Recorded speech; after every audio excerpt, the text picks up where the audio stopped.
Pero sabi sa atin ng Biblia, sa halip na tayo kumilos, na parang tayo ay pagod sa espiritual, ano raw ang kinakailangan nating gawin? Magtiwala doon sa pagtutuwid ng ating Panginoong Diyos. Ano dahilan? Para tayo ay makapagbago. Makapanumbalik tayo doon sa kinakailangan nating panghawakang aral ng ating Panginoong Diyos.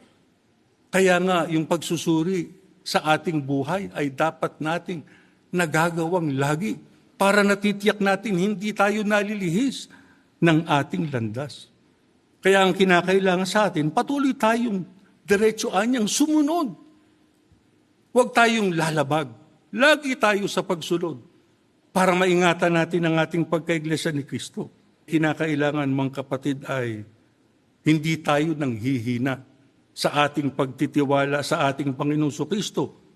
Nagpapalakas tayo sa ating pananampalataya para tayo hindi mapahamak. Yung ating sinasabing kalakasang espiritual, mamalagi po na nasa atin.